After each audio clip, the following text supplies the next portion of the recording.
on the webcast here today. This report goes over the market status, the outlook, key technology trends such as mega turbines, floating offshore wind, and power to X. It also looks into how to take offshore wind global, so looking into the newest emerging markets, lessons learned from mature markets that we can apply to these new markets, as well as how to drive growth and green recovery after the COVID-19 crisis. If you want to download the report, if you haven't done so already, you can just scan the QR code on the top right-hand corner of the presentation right there. On our webcast today, we have a great group of experts joining us from all over the world. So we have Philippe Cavafian, CEO of MHI Vestas, who will do the opening remarks. Then we have GWEC Strategy Director, Fang Zhao, who will go over the market status, outlook, and technology trends. Then I have our Policy and Operations Director, Joyce Lee, who will look at the lessons learned and how to drive growth in the offshore wind market. And then joining us is Sean Whitaker from the ISC, who will be looking at what are the next big markets for offshore wind. And then we'll have a Q&A. So with that being said, let's kick things off. And I'll hand it over to Philippe, who will give his opening remarks. Over to you, Philippe. Thank you very much. Good morning, good afternoon, depending on where you are located. And thank you for this invitation. It's a real pleasure for having the possibility to reach such a global audience. Offshore wind is on a remarkable trend.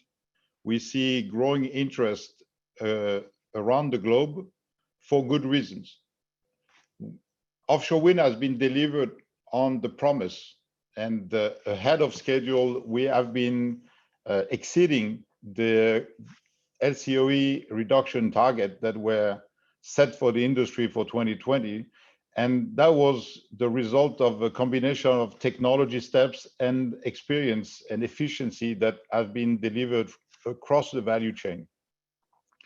What is making this moment in time a particular moment is that after the COVID-19 health crisis and the economic consequences, we see also beyond the global interest that is growing for offshore wind before the crisis, we see offshore wind becoming a center part of the economic recovery policy because it has the qualities that everyone is looking for now, which is to prepare a path for clean transition, support an economic activity that will be local and therefore help on the social transition also because the job is created locally and in many cases in coastal areas where there is a situation to manage. So because we see this accomplishment from the technology and industrial trend that has been confirming the competitiveness, because we have an interest for other regions in the world to replicate the success that is growing in Europe. We have basically today two new dimensions that are in front of us that are going to even accelerate this growth that we see already remarkable. One is floating, that will give access to new regions.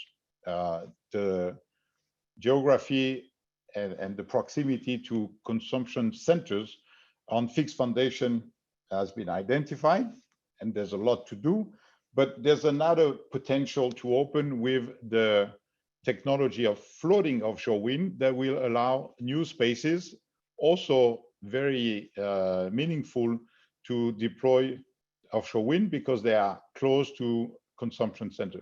The other dimension that has been recently opened and is opening another horizon beyond the remarkable growth that we already see is the potential of going beyond the power renewable sector and using power to X, and in this case mainly having an increased capacity of offshore wind capacity, renewable power that would feed the generation of green hydrogen and the expansion of green hydrogen in the economy to be able to abate emissions in difficult industrial sectors in clean mobility is adding to the potential of the offshore wind attractiveness.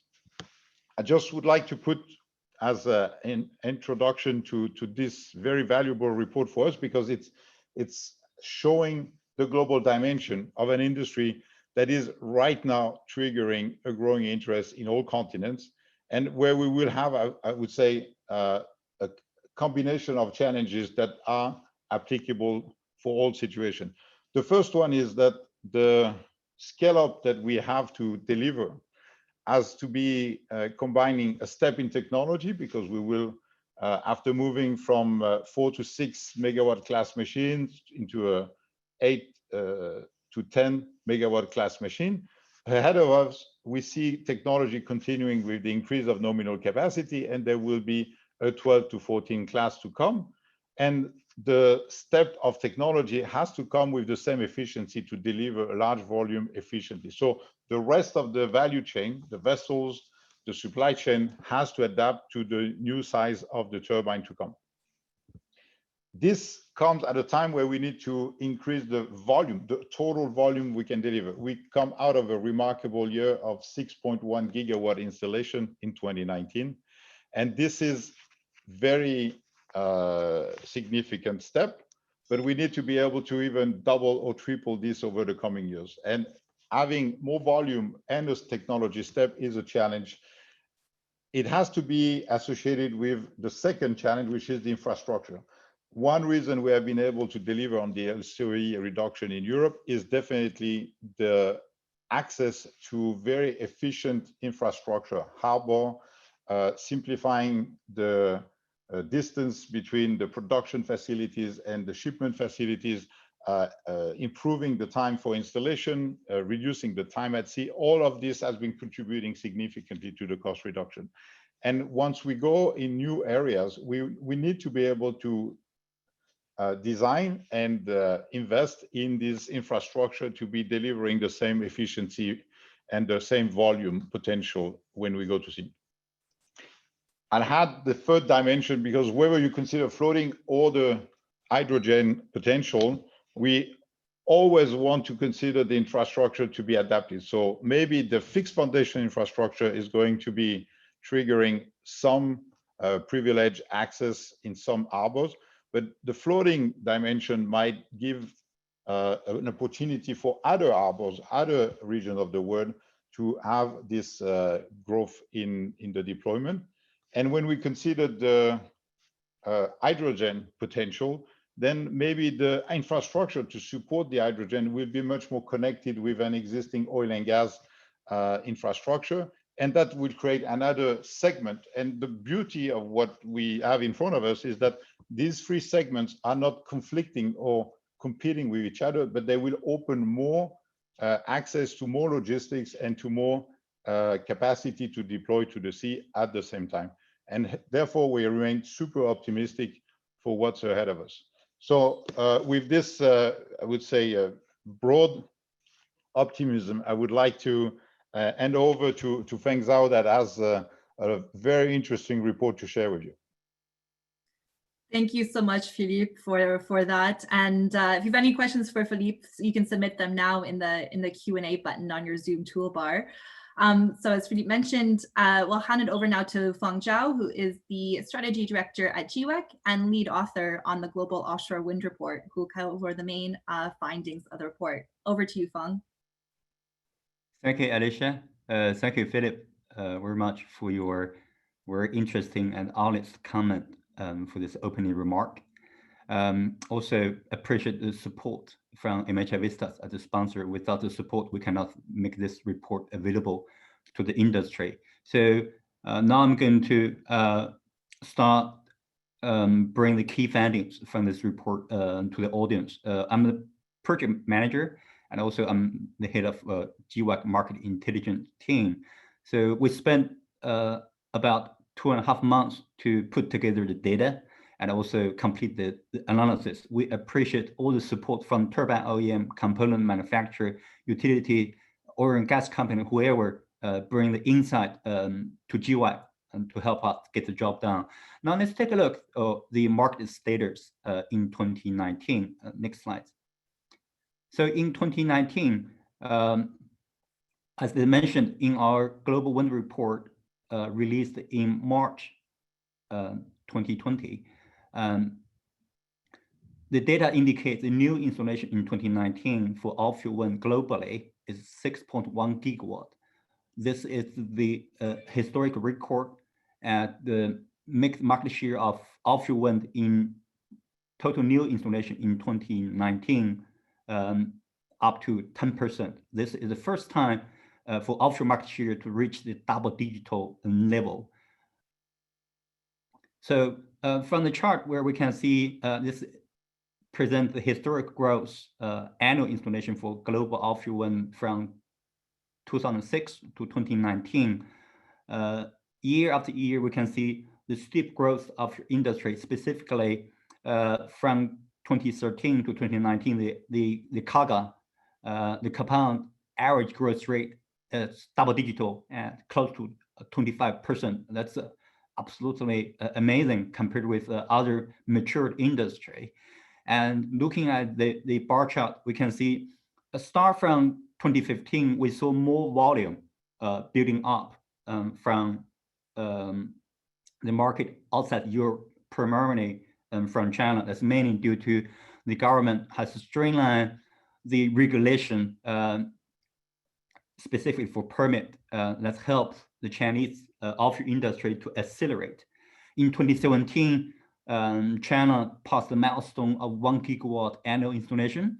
A year later, 2018, 1.6 has been installed, makes China the #1 market in new installation.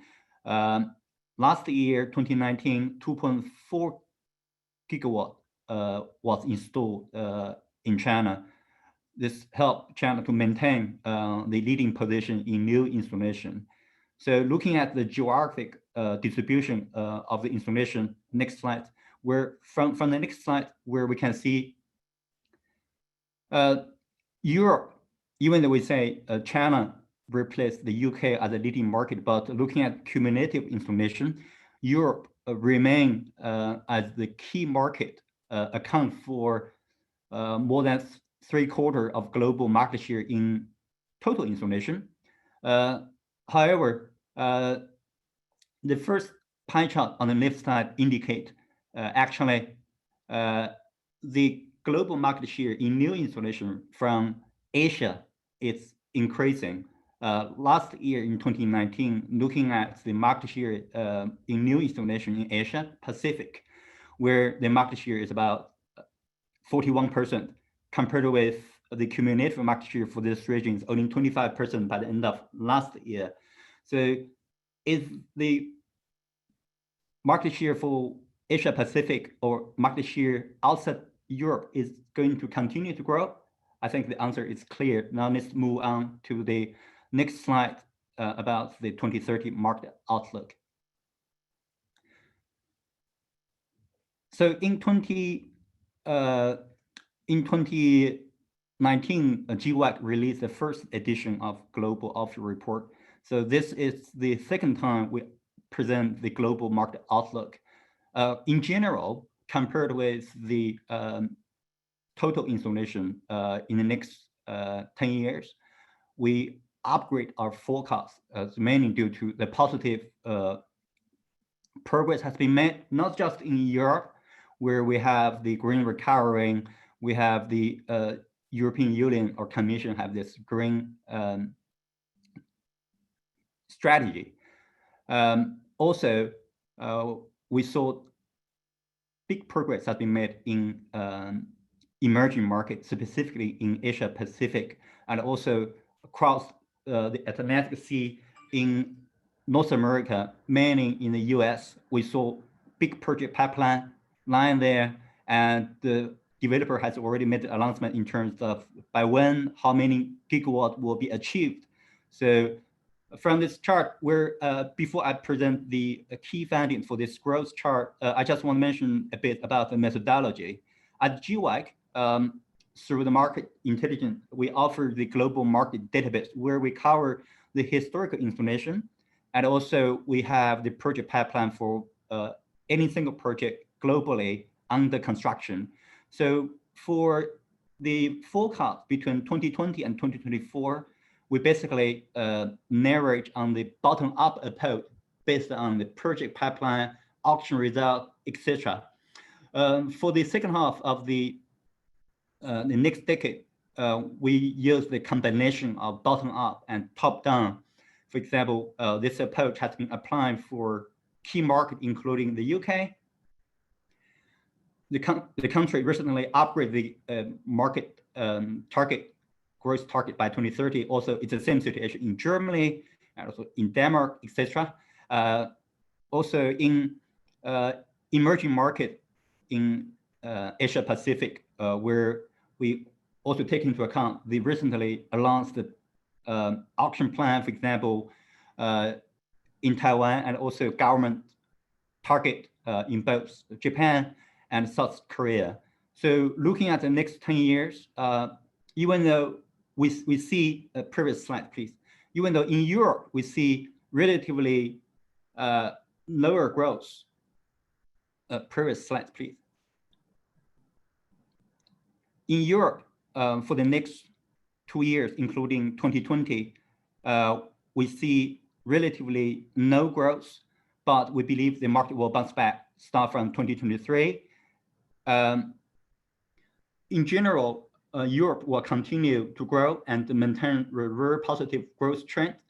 However, we believe that the new installation outside Europe will grow even faster, and the annual installation in both Asia Pacific and North America are going to surpass the expected new installation in Europe. Start from this year, 2020, we believe that China, together with Taiwan, the volume for the new installation will surpass what we believe to be achieved in Europe start from 2020. And this situation will maintain if we take into account the volume from North America. In Asia Pacific, right now, the primary drivers in the near term, that's mainly China and Taiwan. But take a look at the bottom line where we have the market share for the Chinese market. As of today, China accounted for more than 90% of the new installation in this region. But we can see start from 2025, the market share for the Chinese market in this region are going to decline to 58% by 25 and below 50% by 2030. It's mainly due to the uplift of the new installation from emerging market, including Vietnam, Japan, South Korea, a bit even from India. In United States, we basically maintain our forecast in Q1. The only change we made is due to the combination impact of COVID-19 and the delay of the federal permit from BOEM, we postponed the forecast of the annual installation in the US for a year, but this do not change our overall forecast in terms of new build in the next 10 years. So again, looking forward in the next 10 years, Asia Pacific absolutely looking promising, and we will see new capacity brought up from North America, mainly US, from 2024. Looking at the floating, Philip already mentioned a two-dimension interesting point. One, it's about floating. Based on the GWEC global floating project database, we believe that it is possible, if the policy is right, if we keep the carbon business momentum going, by 2030, around 6.5 gigawatt floating project will be built. The majority will be built from 2025 to 2030. As of today, we have around 65 megawatt floating being built, mainly in the UK, Portugal, and Japan. But by the end of this forecast period, let's see, by 2030, the top 3 market, according to our project data database, could be South Korea, France, and Norway. So that's a general picture about our 2030 market outlook. Now let's move on to the next section. So now let's take a look at the technology trend. In general, at the beginning, Philip already mentioned the two dimension. One, it's floating. The second, that's the power to X. And in my presentation, I'm going to have another layer on the traditional trends. That's the evolution of offshore turbine size. Year after years, we saw the larger turbine with the bigger land capacity, bigger rotors released by leading turbine OEM, both in Europe and also in Asia Pacific. So the chart indicates, the average size in the global market has been growing and start from 1.5 megawatt in 2000 till 6.5 megawatt in 2019. So more than 4 times as large as what we saw nearly 2 decades ago. Last year, looking at the average growth, average turbine size in Europe, it's 7.2, already passed the 7 megawatt milestone, very impressive. In China, the second largest regional market, where the average turbine size is 4.2, relatively lower.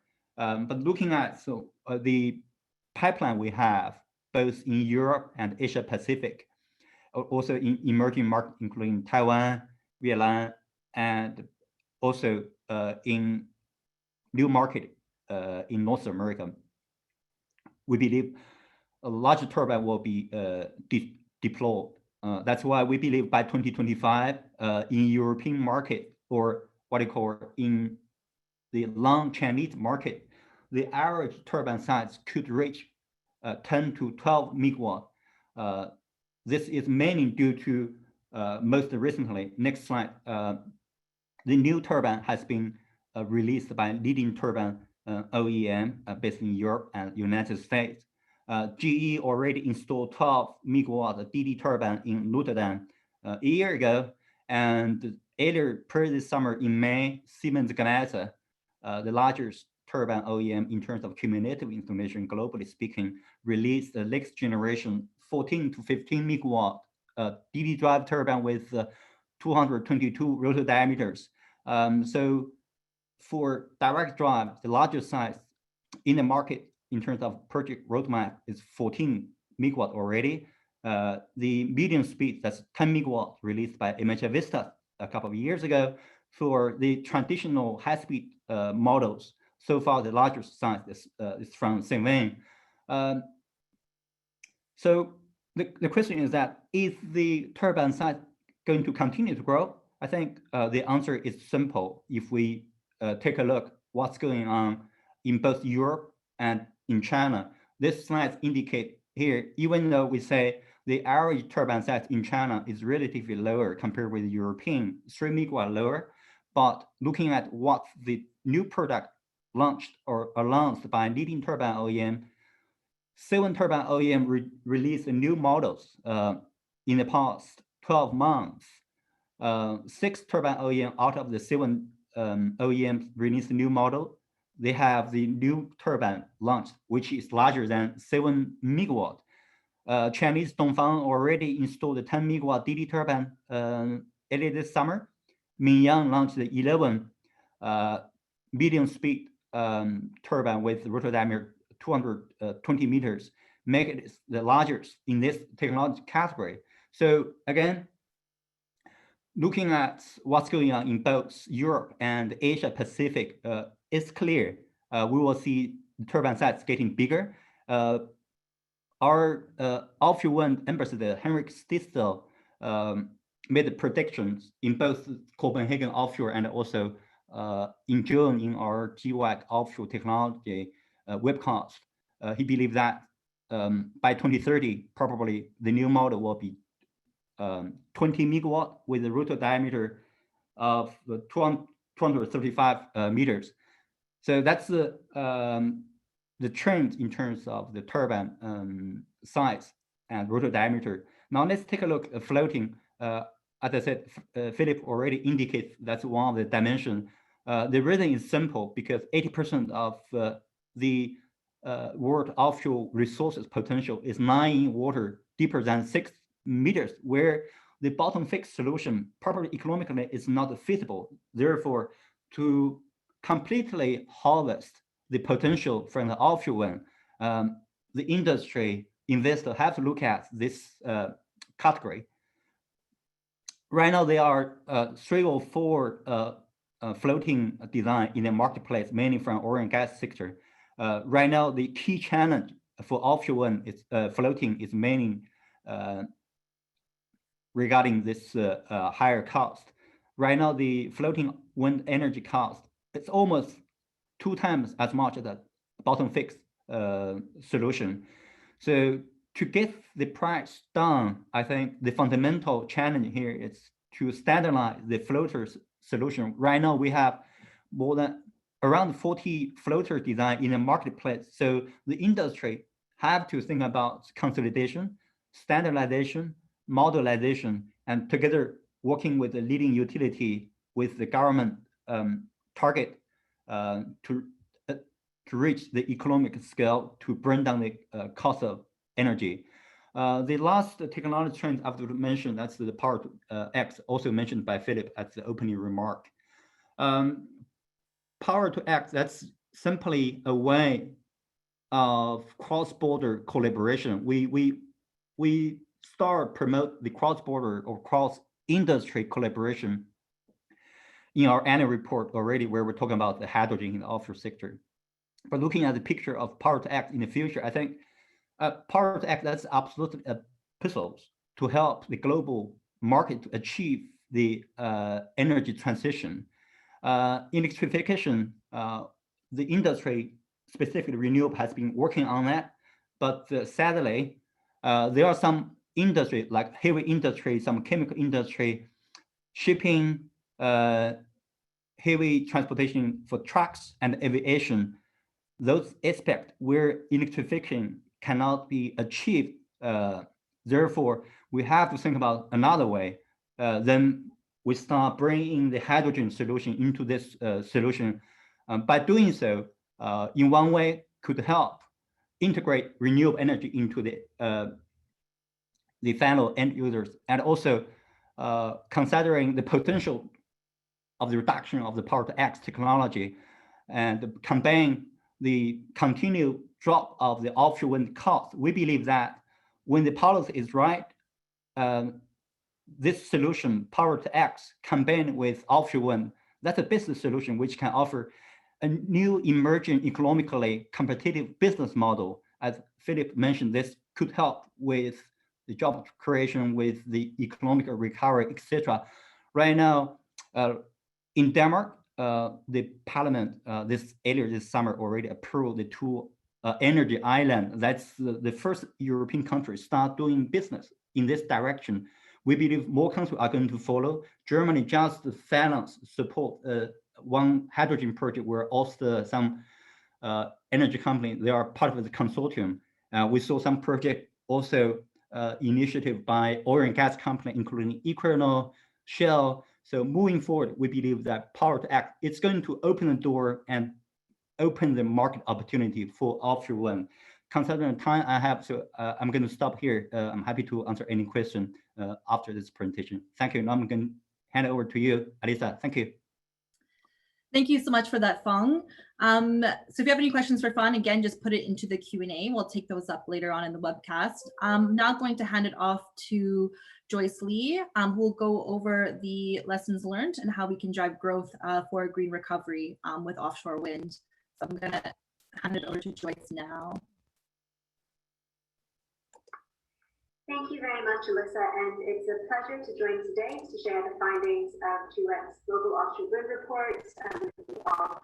I'd like to expand on this year's report theme going global by highlighting a few of the lessons learned from existing offshore wind markets to accelerate growth in new and emerging markets.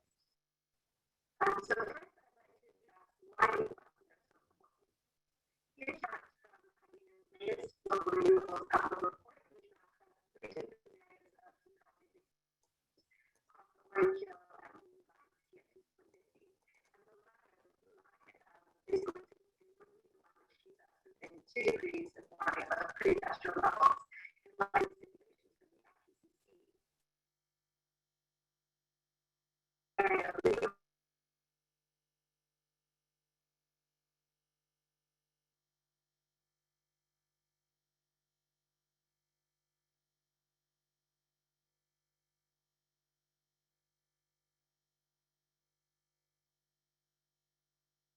for investment because it has more potential for carbon avoidance as a technology to displace fossil fuels than other kinds of renewables like onshore wind, solar, or hydropower.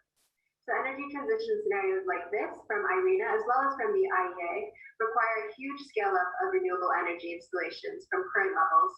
And for winds, that means scaling up to at least 100 gigawatts year on year up to 2030. Next slide, please. While wind growth must increase, we are still falling short of those necessary volumes for a 1.5 to 2 degree pathway. This graph shows the combined onshore and offshore wind outlook for the next 5 years, pre-COVID-19. As you can see, at the current rate, we're going to miss that crucial 100 gigawatt mark with new installations for both onshore and offshore wind, totaling around 71 gigawatts per year for the next 5 years. Post-COVID-19, GWEC Market Intelligence did downgrade its outlook, so it's expecting around 69 gigawatts annually, which leaves an even larger gap between current and required growth. On COVID-19, while it has caused disruptions to the global supply chain for wind energy, as well as delayed project execution and construction, most of that downgrade is going to hit the onshore sector. We see offshore as relatively shielded from the impacts in our 5 and 10-year outlooks. Because of the sector's longer project timelines, because of deadlines to project commissioning, which have been granted in some key markets, and the concentration of global installations really in the latter half of the decade from 2025 onward, as Feng shared. Next slide, please. So here's the key on COVID-19. The downside for offshore wind might be relatively contained, but the urgency to scale up is still there. For our industry, this very much represents a moment to act. It's an opportunity to reassess our power systems and our dependencies, as well as our exposure to different risk types like immediate risk and volatile pricing of power sources, as well as long-term risks like climate change. So the industry for wind energy, represented by the entities here, companies and associations, have signed this milestone statement to make post-COVID recovery about investment in a clean energy future, which can bring all sorts of shared benefits, from renewed infrastructure to millions of jobs in the clean energy sector and massive capital investments. I'm sure that there's going to be time to touch on green recovery in discussion and Q&A later on, but I just wanted to highlight that according to GWEC forecasts, with the right kind of climate resilient growth and stimulus measures, over the next 5 years, we could see an upside of wind growth as much as 110 gigawatts. But to do that, to really deliver that upside, we need to go beyond just extending project commissioning deadlines and really start to focus on how to level the playing field between renewables and fossil fuels, de-risk financing in new markets, and improve enabling environments for renewables to grow. Next slide, please.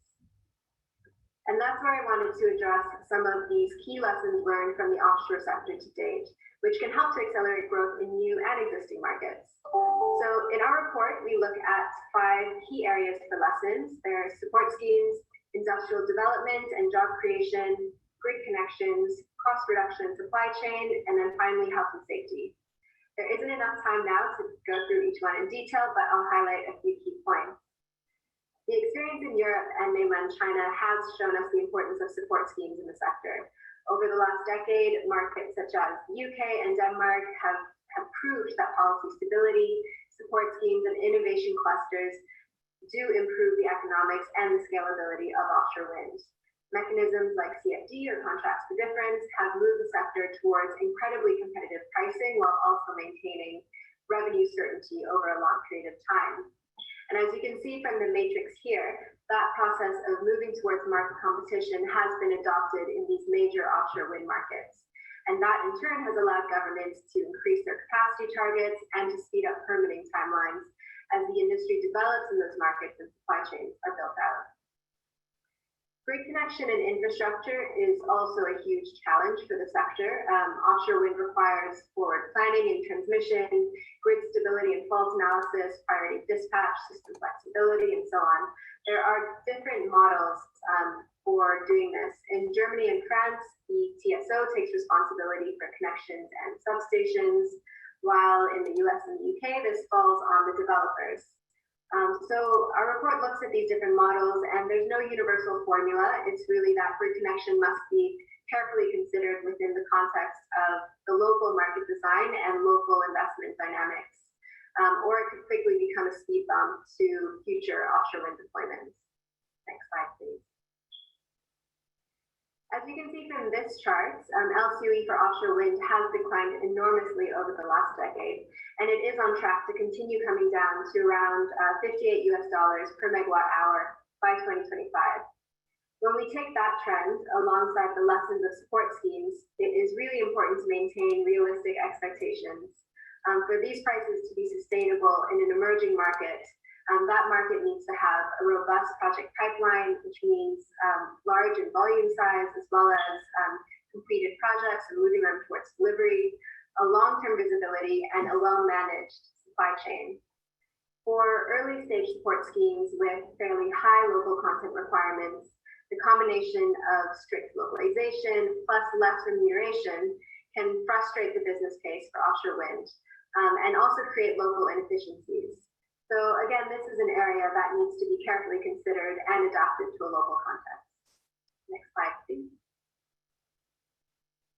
Overall, offshore wind has incredibly strong growth fundamentals like cost competitiveness, as mentioned, global resource, increasing public commitment around the world. But we aren't moving fast enough. And the kind of large-scale deployment that's being called for by institutions like the IPCC and IRENA is not going to happen spontaneously, which means that markets and policy environments have to adapt to accelerate growth. This image on the right reflects some work that GWEC did for our Global Wind Report earlier this year. And the takeaway message here is that market design needs to be shaped in a way that ensures the sustainability of the renewables industries and proactive integration of large-scale renewable sources like offshore wind. Solutions should be tailored to each market, of course, but the general principles are captured here and in the lessons learned from the sector so far. So that includes grid build-outs, ensuring fair remuneration for developers, and expeditious permitting. And these factors are really going to be critical to successfully scaling up offshore wind.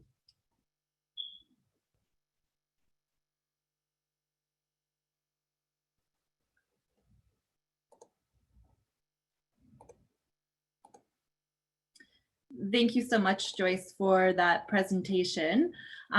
Next up, we have joining us all the way from Washington, D.C., graciously, Sean Whitaker, who's Senior Renewable Energy Specialist at the IFC, who will give a presentation on where the next big markets for offshore wind. So over to you, Sean.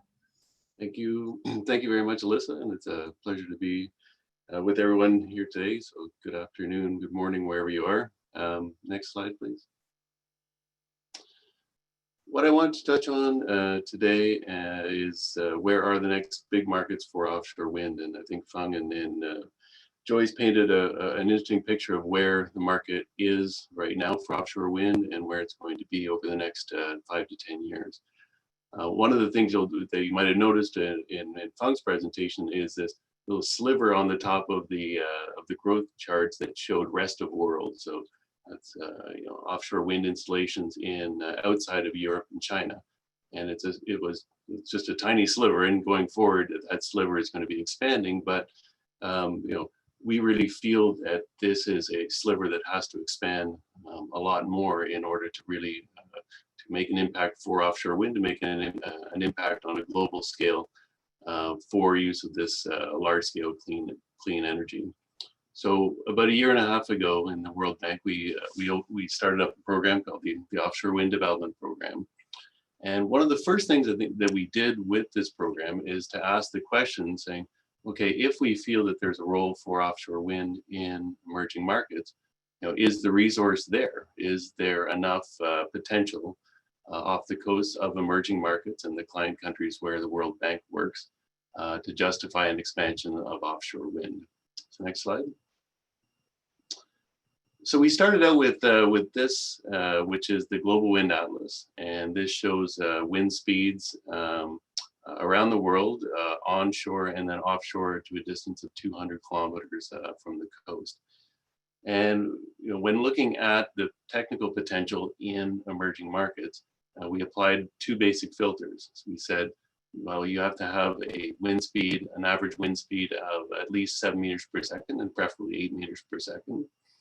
And if you want to have a fixed foundation, then you need to have a water depth up to 50 meters. And if it's floating, then you need a water depth of maximum of 1,000 meters. So we went systematically around using these criteria around around 48 emerging markets. And again, just asking the question, is the resource there? So click again. And the result that we got back was a pretty resounding yes.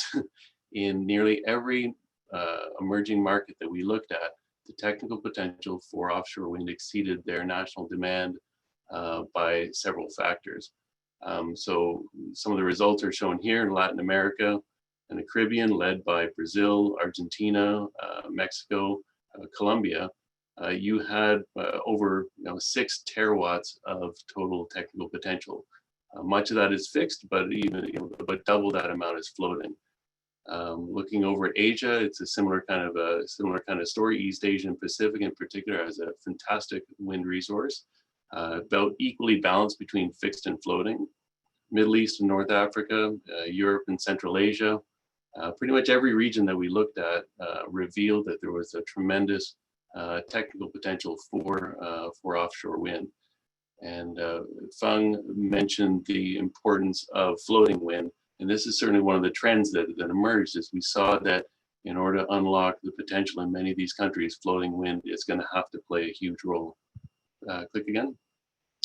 So in total, what we found is that the total global potential is about 15.6 terawatts.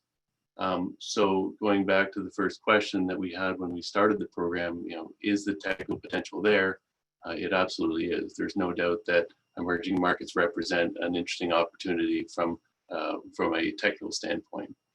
But the second question is, well, if the technical potential is there, do you have the policies and regulations in place that favor development of renewables?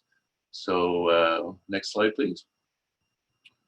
What you see here is a chart that was plotted that has on the x-axis, it's a logarithmic scale that shows the offshore wind technical potential for a given country. On the y-axis, it shows the score that country receives in what's called the regulatory indicators for sustainable energy. So this is an index that the World Bank compiles. And essentially it shows the regulations and policies that are in place to favor renewables development. So the higher up the country is, the better the policies and regulations are to support renewables. So on a chart like this, the farther you are to the top and to the right, the better that market potential is from both a policy standpoint and from a technical standpoint. One of the things that you realize when you look at this chart is that looking at the markets in OECD markets, the ones that are already developed and the ones that are expected to be developed, they certainly represent a good chunk. But if you can click again, what is particularly interesting is that a lot of the markets that have this right mix of an environment for offshore wind are actually emerging markets, and these are the ones that we are most interested in. So, to answer the second question, is the policy environment there in emerging markets to support offshore wind development? The answer there is also a resounding yes. Next slide. So if we wanted to zoom in to some of the more specific opportunities that we see, next slide. If you wanted, we produced on our website, just look up World Bank Offshore Wind, and you'll come to a website that has individual country maps for all 48 of the countries that we looked at. The map that you see to the right here is the one that we generated for Vietnam. The areas with crosshatch show where you've got a wind speed of over 7 meters per second and a water depth of up to 50 meters. And where you have the dots, that's where you have a floating potential, again, up to 1,000 meters. So some of the emerging markets that we think are particularly interesting and that, frankly, over the next 5 to 10 years, we feel really have to develop in order for offshore wind to reach its true global potential. In Asia, certainly Vietnam, a lot of activity there. And that's one of the areas where we are we are right now working on development of a roadmap to assist them in building out their offshore wind sector. But also India, Sri Lanka, and the Philippines are in Asia, we think are really promising markets. In Europe and Central Asia, Poland, Azerbaijan, Romania, and Turkey have, again, that great combination of a fantastic resource and a good environment and a strong interest in, in development of offshore. Latin America, Brazil, Colombia, Mexico, Argentina, it's not there, Costa Rica, all these countries have great potential as well. And then Africa, which is not often part of the discussions on offshore wind, actually has a surprisingly good potential, particularly in Morocco, South Africa, and Namibia. And again, maps for all of these countries are available on our website. Next. So really the drivers for this, and I think Philippe touched on this at the start, and I think it's absolutely true. It's just in all these markets, you have a need for large scale, clean, competitive power that's close to demand. And in many places in Asia, there's also many places, Asia and outside, there's a huge need for energy independence and for energy security. And in many cases, rather than importing coal or importing fossil fuels, a lot of these countries see offshore wind as a way of building out large scale clean power at scale to help reduce their energy imports. But I think all of these markets understand that they need to learn from the experience that's been gained in Europe and in China, but it's also important to adapt to the context.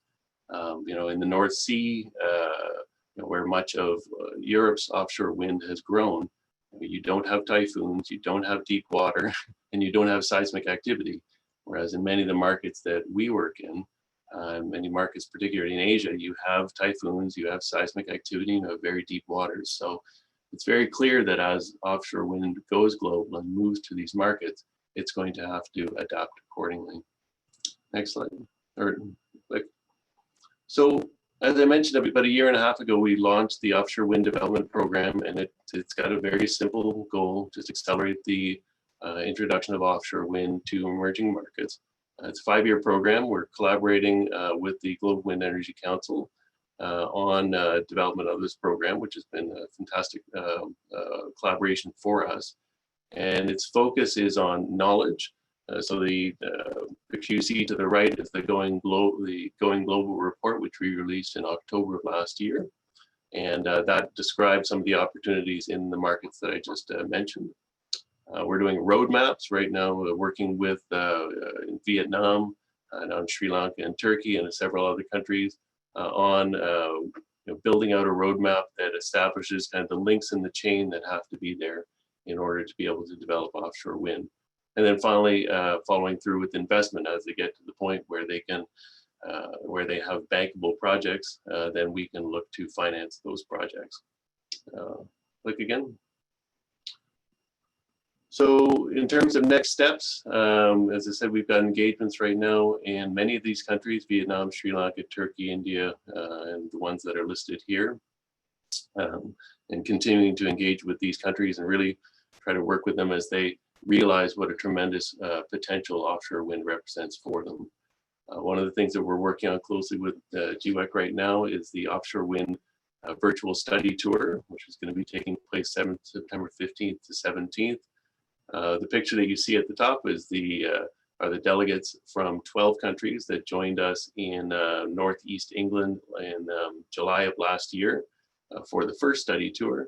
And due to the current crisis, the second study tour for this September is virtual, and that's going to be for those for those delegations. But a lot of those materials we're going to be making available in an online course afterwards for everyone else to look at. So really, that's the close of it. And just to say that I think it's very clear to us that there's a tremendous opportunity for offshore wind in emerging markets.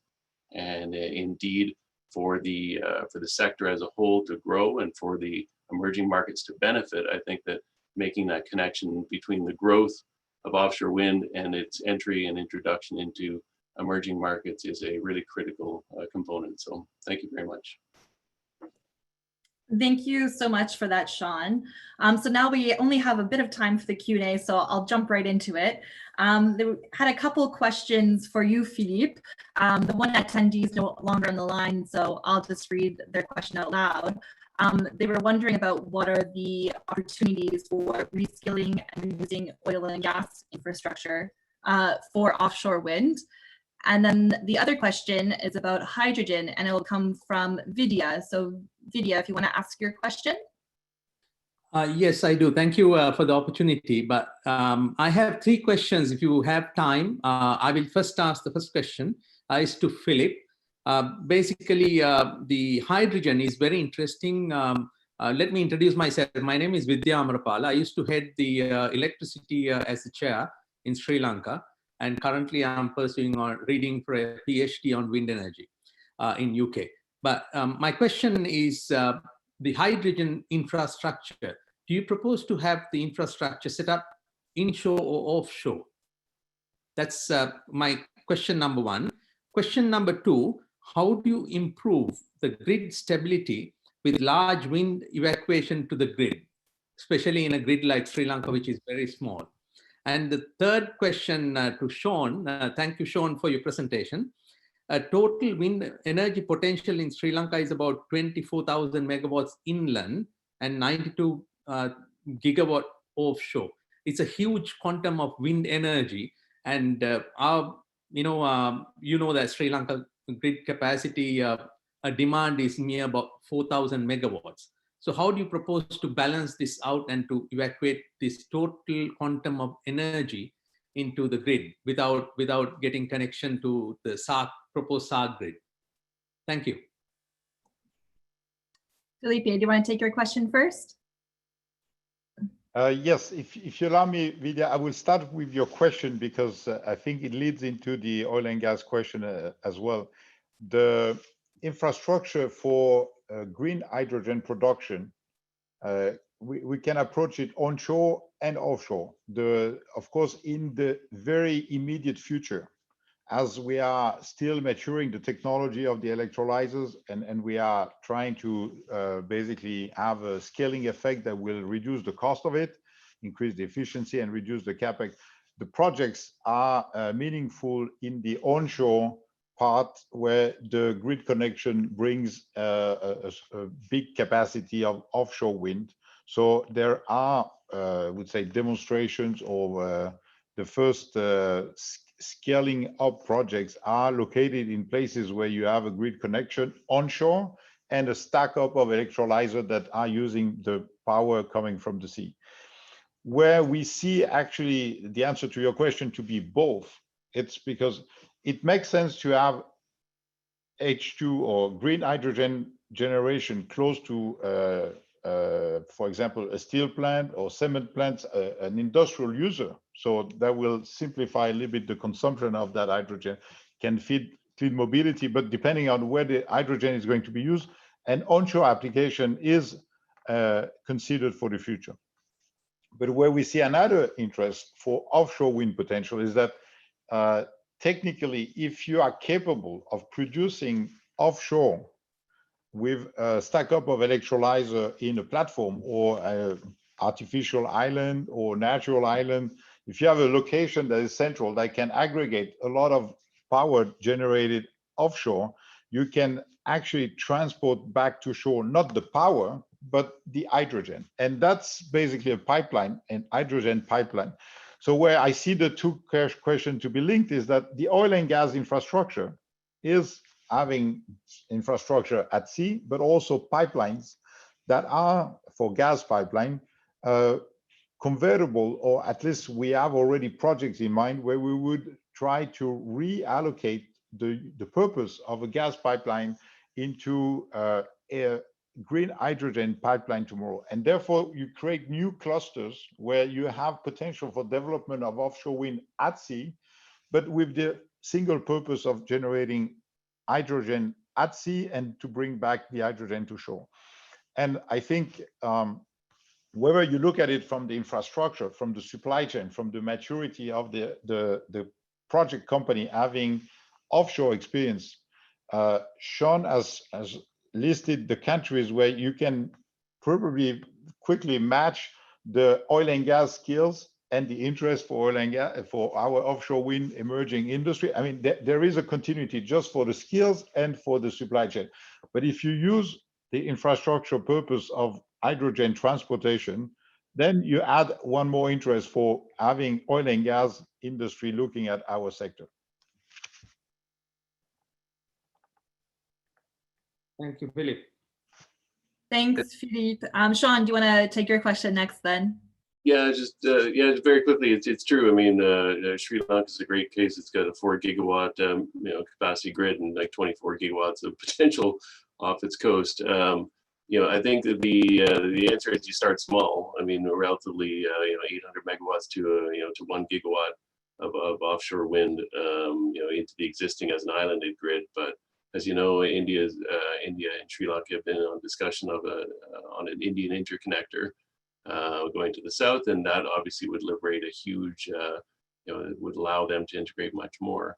But there's also a lot of activity now in Tamil Nadu. Obviously, in the Gulf of Mannar, there's a fantastic resource. So, one of the discussions that's been happening is, what are the regional development opportunities if both Sri Lanka and India, specifically Tamil Nadu, develop their offshore wind industries? Is there a certain synergy that can be had between the two? So, yeah, I mean, but it obviously have to start small, manageable.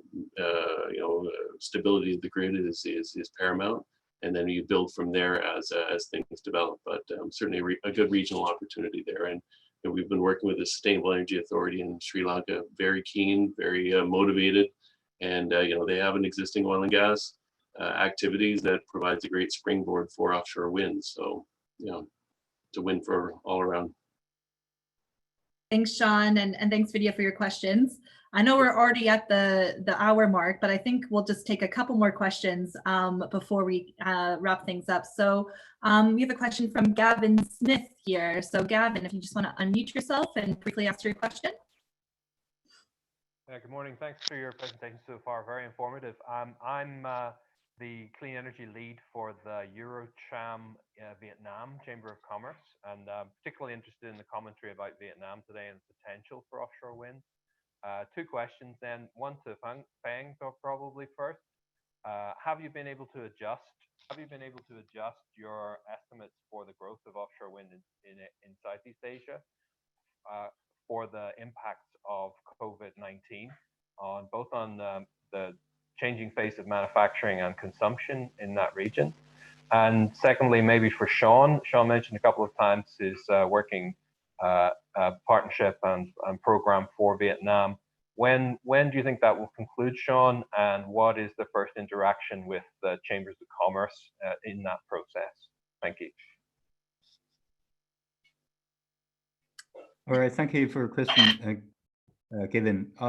For your first part, regarding this question, I think regarding COVID-19, we did cover the impact in this report. You can see there is one slide to cover the situation in both Europe, Asia Pacific, North America. But specifically for Asia Pacific, we don't see a really big impact. And the reason is simple, mainly because due to the regulatory change in China, the industry is running full steam in order to meet the end of the 2021 deadline in order to qualify the feed-in tariff. The pipeline has been there, and more than 44 gigawatts has been auctioned in the pipeline.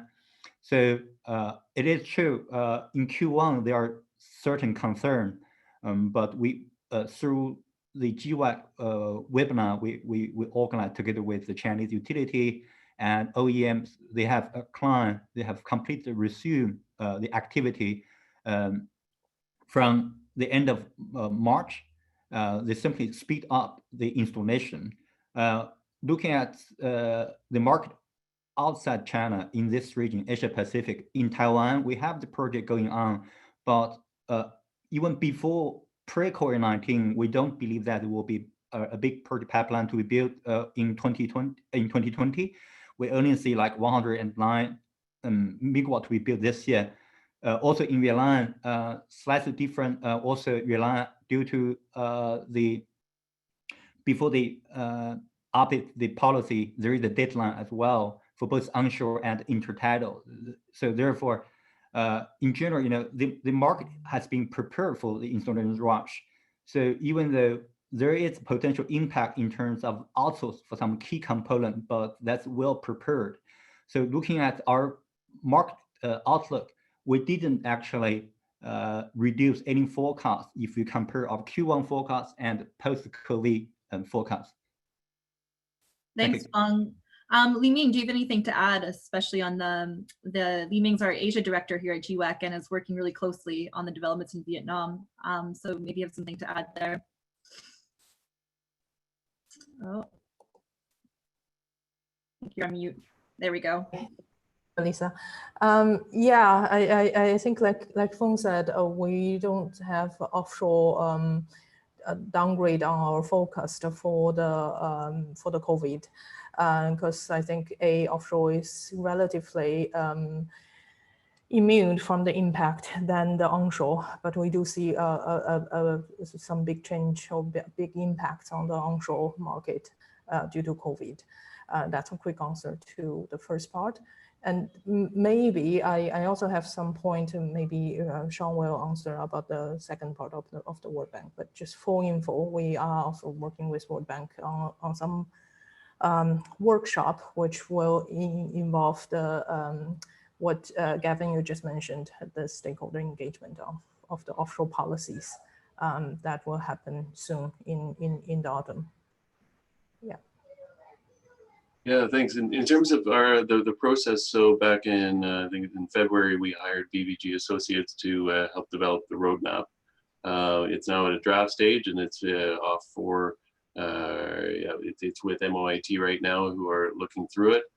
We expect to launch the industry consultation in the coming weeks, and then at that point we would be releasing it with later on in the year, and obviously working with coordinating with GWEC on this. But yeah, we're a big part of this is obviously making sure that that it makes sense for industry, that it makes sense for the government, and for the investors who ultimately are going to help build up this industry. So that's the basic timeline at this point. Thanks, Sean. We'll take one more question and then I'll wrap things up. So we have a question from Andre here, who has a question on what's next for the kind of mega turbines in the offshore sector. So Andre, could you ask your question? Yeah, certainly. Good morning, everyone. This is probably aimed at Philip, I guess, or Philippe. Looking at the rate at which the individual turbine capacity has gone up, obviously now we're sort of 14, 16 megawatts. Is there a limit to that? I mean, do they just keep growing bigger? And if there is a limit, what are the limiting factors? Is it size or generators or what? I think for engineering people, the short answer is that we don't see a real limit technically to justify that we would set a cap on the trend. The fact is that I would say it's more of an industrial perspective that we need to put on the right balance between the technology steps and the deployment, the scaling up and the volume that is involving not just a turbine manufacturer. So I would be maybe thinking about the size of a blade, the structural limit of a composite, but this is not where we see the limit. Where we see the right balance to keep is for the industry to grow and deploy gigawatts of offshore wind. And what you see in our progress over the last few years, it has been a combination of stepping up the nominal capacity, but being also able to install a 10 megawatt turbine in less time than what we were taking to install a 4 megawatt turbine a few years ago. And so this combination of deployment efficiency, so logistics, having the right vessels. I mean, we see investment in the vessel fleet. We need to have higher cranes to have a higher hub heights.